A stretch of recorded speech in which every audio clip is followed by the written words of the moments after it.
Isang masaya, masagana at pinagpalang araw po sa ating lahat. So dadako po ulit tayo sa pag-aaral ng salita ng Panginoong Diyos na matatagpuan po natin sa chapter 12 ng Book of Mark. So ang key verse po natin ay nasa verse 29. The most important one, answered Jesus, is this: Hear, O Israel, the Lord our God, the Lord is one. Love the Lord your God with all your heart and with all your soul and with all your mind and with all your strength. The second is this: love your neighbor as yourself. There is no commandment greater than this. So ang title po natin today is, Hear, O Israel, we are made to love and saved to love. So this is an invitation to take a look seriously, na dapat natin pakinggan at sundin ang mga salita ng Panginoong Diyos ng buong pagkatao natin. Pay attention and obey. Lagi nating alalahanin ang Diyos at ang kanyang covenant. So, hindi lang dapat natin pinapakinggan ang salita niya, kailangan nauunawaan natin ito and we act based on what we heard. So, iisa ang Diyos at siya lang ang dapat nating sambahin. So, how do we truly love God and our neighbor? So, number 1, dapat po si Jesus Christ ang cornerstone ng ating buhay. So, hindi natin dapat nire-reject ang Panginoong Hesus. Maraming tao kasi ngayon hindi tanggap ang Panginoong Hesus bilang anak ng Diyos, bilang Mesaya, bilang tama at nag-iisang daan tungo sa kaharian ng Diyos. Mas gusto nilang tumawag sa mga ribultong gawa ng kamay ng tao. Gusto nilang sumamba sa mga nakikita ng mata. So, kailangan, we need to know God deeply. Love Him truly. Dapat ang Panginoong Hesus ang maging pangunahing pundasyon ng ating buhay at ng ating pananampalataya dahil dito didepende ang istruktura ng ating buhay para hindi ito magigiba. Dahil si Jesus ang matibay natin na masasandigan sa lahat ng oras ng ating buhay. Diba pag mahal po natin ang isang tao, kinikilala natin maigi na alam natin kung ano yung makakapagdulot ng kasiyahan sa kanya at ginagawa natin ito. So para mas makilala natin ang ating Panginoon, we need to read the Holy Scripture daily. The more na binabasa natin ang Bible, the more na nare-reveal sa atin ang nature and character ni God, mas nalalaman natin, mas nauunawaan natin kung ano yung magpapasaya sa Kanya at mas magagawa po natin ito. So, mas minamahal natin siya.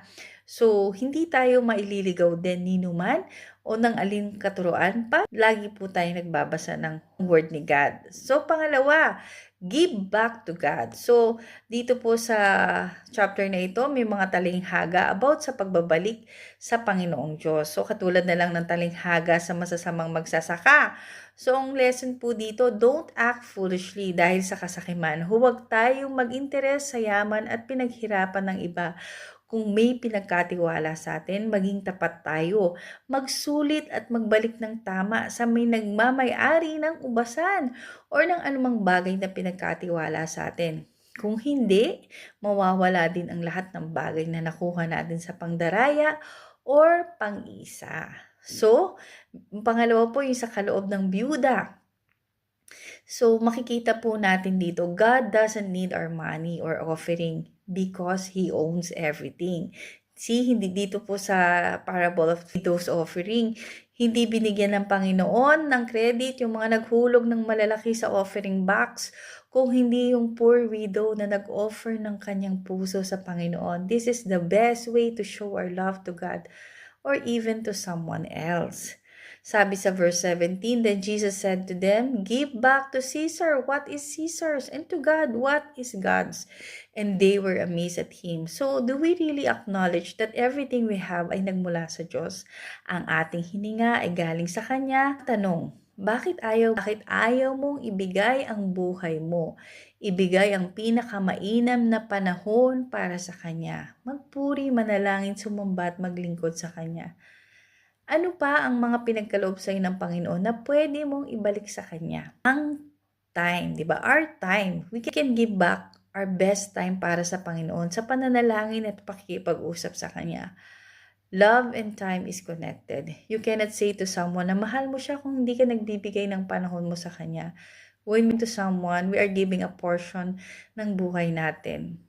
And that is love. We need to give undivided attention sa ating Panginoon. Build a deeper connection. Mag-schedule ng dedicated time. At tanggalin po natin yung mga distractions sa buhay. Focus tayo sa relationship natin sa Panginoon at sa pamilya po natin. So, pangatlo, never trap anyone. So, sa buhay natin, kailangan maging aware tayo, mag-ingat din tayo sa mga tao na nasa paligid natin or sa mga tanong na ibinabato sa atin. Kasi may mga taong hindi maganda ang motibo sa pagtatanong or naghihintay lang na magkamali tayo ng bibitawan salita para masira kanila. Tandaan po natin, not all of your followers is your fan. Marami dyan predator. Tuturuan po tayo ng Panginoon na maging aware, beware, mag-ingat po tayo kasi marami po yung mga hypocrite sa paligid natin at ayaw po ng Panginoon yung hypocrisy. Check din po natin ang puso natin kasi hypocrisy po is a result of pride. Yung mga hypocrite, kino-cover nila yung kanilang mga kasalanan at gumagawa sila ng excuses kaysa magpakumbaba, humingi ng tawad sa Diyos at magbago. Ayaw po ito ni Lord. Kailangan we need to seek to live according sa kautusan ng Panginoon, sa kanyang salita, not because marirecognize tayo or mapaparangalan.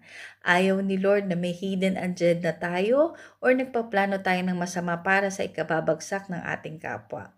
Ang gusto ni Lord, mahalin natin siya, mahalin natin ang kapwa natin ng totoo at walang hinihintay na kapalit. Ang conclusion, Hear, O Israel, we are made to love, we are saved to love, so take heed and obey. Nawa po may natutunan kayo. God bless everyone.